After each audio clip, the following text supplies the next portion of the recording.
Okay, we're live. And it's Rick. And this is my analysis of the 2024 Kentucky Derby, the 150th running of the Run for the Roses. So we've got a field of 20. So far, there have been no scratches. And looks like the favorite is going to be a dimensional horse, a speedball. If he gets to the front, he could go on, but I'll tell you right now, I'm not going to use him, and there's a number of good reasons for that. First off, let's talk about him. Fierceness is going to be ridden by John Velasquez, trained by Todd Fletcher, and he's the winner of the Breeders' Cup Juvenile last year, won by 6 lengths, and he won the Florida Derby just recently by 13. So he does have other speed inside him. Number 8, Just a Touch. Number 12, Track Phenom, who should, both of them will keep him honest, especially number 12, who has Joel Rosario aboard, who will give him no rest. Also, there are some other horses that'll be close up. It's a long race. It could be a muddy track. There are a lot of reasons that I'm not using them. You can bet them if you like at 2-1 or 8-5, but I'm going to pass on them. Let's get right to uh, what I'm going to do. 20 horses, so obviously we threw a bunch out.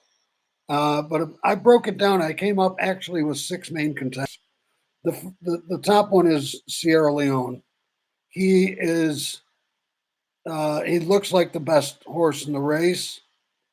Uh, he can he can sit back and then burst to the front with a powerful move.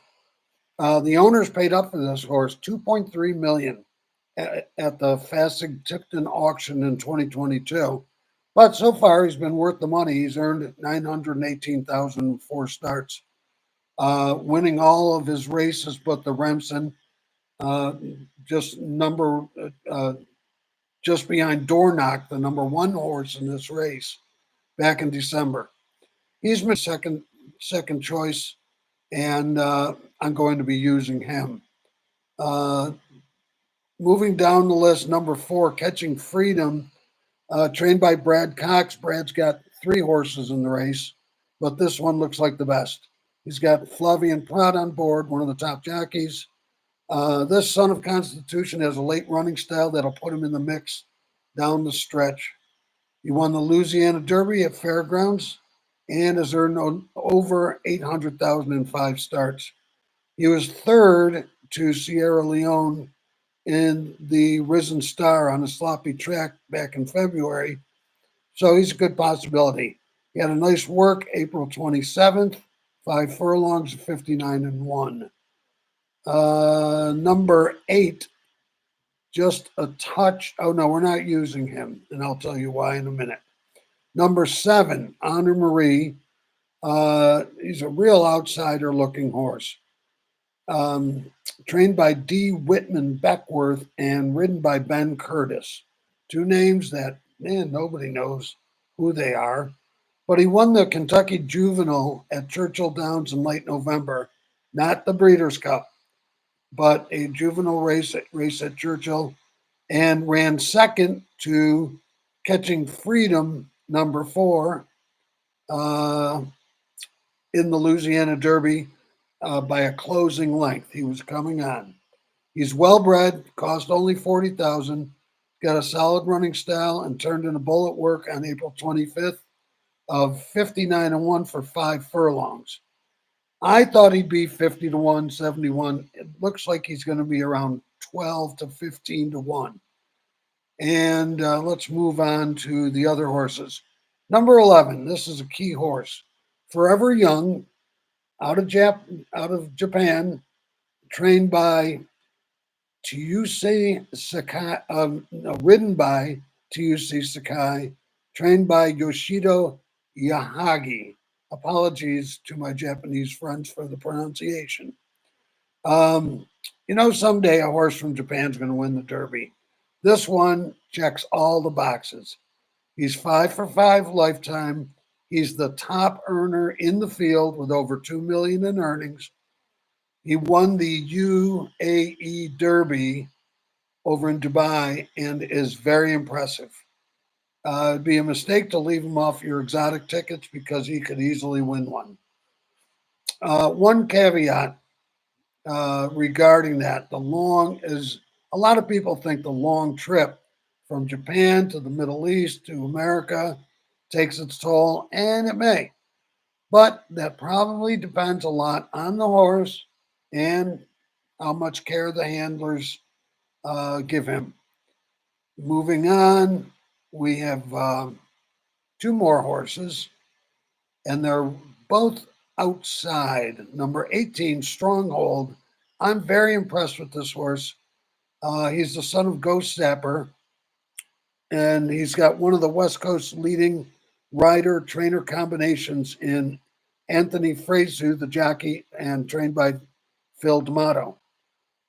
He had a gutsy win over Imagination in the Grade 1 Santa Anita Derby on April 6th, and he looks like he's very fit for this race. He earned a solid 98 buyer in that victory, one lower than his best, a 99 in the Los Alamos Futurity in December. Unlike some of the other runners in here, he's got a stalking style.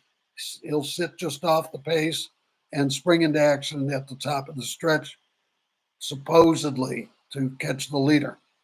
He'll have to overcome that tough post, but he's made over 800,000 in his career, and he put in a solid 46-3 bullet work for 4 furlongs on April 20th, and that attests to his tactical speed. Right next to him, number 19, is Resilience. Ridden by Junior Alvarado. William Mott trains. He's a Hall of Fame trainer, so he knows what he's got. He's got one of the highest buyers in the field. He earned a 104 winning the Gotham Stakes at Aqueduct on April 6th. It was ridden by John Velazquez in that win, but he will get Mock's regular rider, Junior Alvarado, which I believe is a plus. He didn't beat much in that win, a top number 20 in this race, Society Man, by 2 1/4 lengths.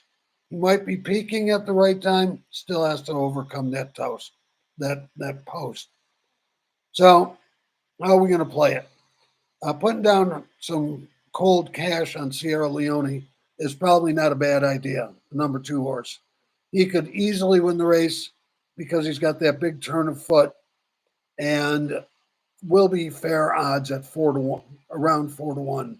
His number 2 post position is ideal. That gives Tyler Gaffleone any pick of location to be on the rail and saving ground, which could be a key to the race. He's done everything right so far. The connections are solid. The price may be a little short, but 4 to 1's not too bad. He's no world beater. Nobody in this field is.